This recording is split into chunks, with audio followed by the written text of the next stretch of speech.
Selamat malam. Malam, siapa itu? Adri, Pak. Yuk, masuk nak. Dibuka itu.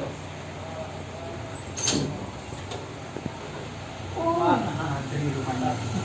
gimana kamu? Dari rumah ya, Pak. Duduk. Bisa kamu? Senang Bapak bertemu dengan Nadri. Iya. Iya, Pak. Gimana kabarnya? Tidak baik.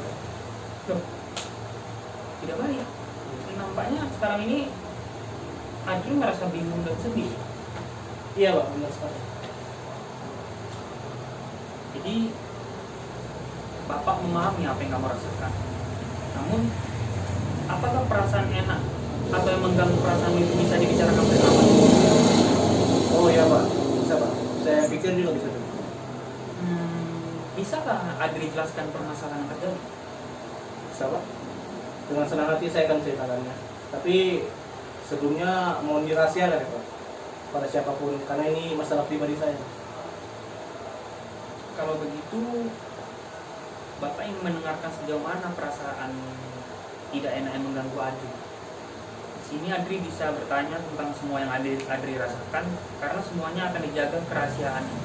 Jadi Adri bisa bercerita tentang luasa dan tenang. Jadi begini ceritanya. Saya merasa tidak percaya diri, Pak, tampil di depan orang banyak. Apalagi ketika saya presentasi di kelas. Lalu nak? Lalu saya gemetar gitu, Pak, ketika tampil di kelas. Saya juga merasa tidak percaya diri akan menjawab pertanyaan dari dosen. Saya hanya menjawab dari tempat duduk saja, tapi saya merasa tubuh gemetar. Dan ini yang menyebabkan saya jarang bicara dan berpendapat di dalam kelas.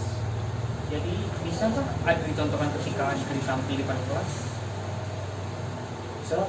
Contoh misalnya saya jadi guru, coba saya ingin misalnya kita mengenai pelajaran konsep dasar IPA. Coba Adri jelaskan bagaimana gugupnya Adri ketika saya bertanya kepada Adri. Jadi Bu, gimana kata ini? Oh, seperti itu contohnya. Jadi agak timbul keraguan dalam diri. Jadi selanjutnya apa yang Adri lakukan ketika Adri merasa tidak percaya diri di kelas? Saya biasanya itu hanya diam saja, Pak. Pada maluan di depan teman-teman karena saya duduk terus. Apakah dengan cara demikian Adri merasa senang dan nyaman di kelas? Tidak, Pak. Mungkin Adri berpikir kalau segala sesuatu itu harus sempurna tanpa ada kesalahan sedikit pun. Apakah demikian?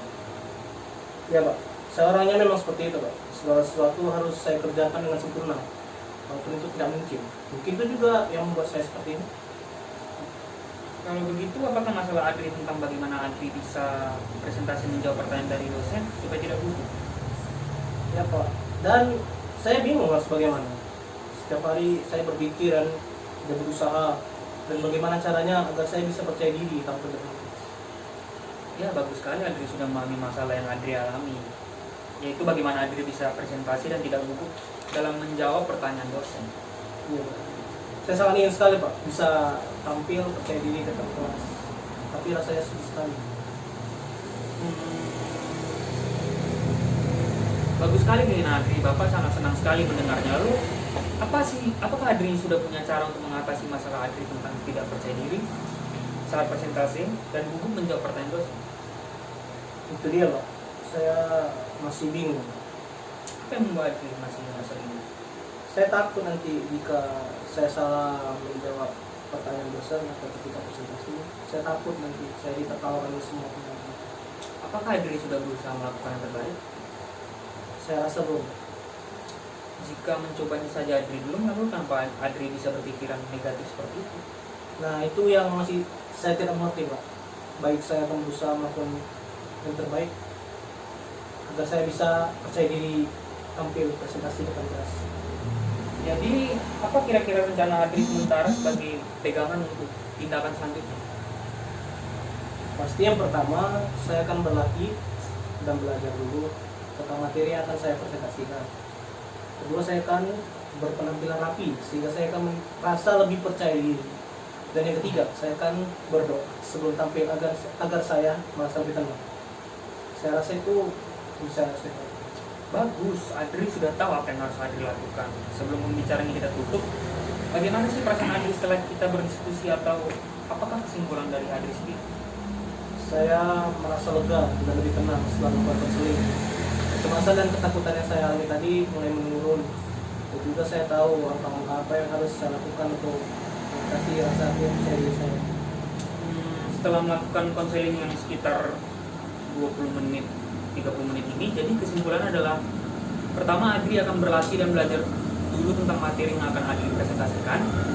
Kedua, Adri akan berpenampilan rapi sehingga Adri akan merasa lebih percaya diri. Dan yang ketiga, Adri harus berdoa dulu sebelum presentasi apakah Adri yakin akan melakukan ini. Ya, saya Apakah masih ada yang Adri sampaikan? rasa tidak. Ya udah, bagaimana kalau kita tutup pembicaraan ini, dan saya mengucapkan terima kasih atas kesediaan Adri sudah datang ke rumah Bapak ya. Ya, Iya. Mau pulang. Jadi, tahu. kok sih? Tetap kan?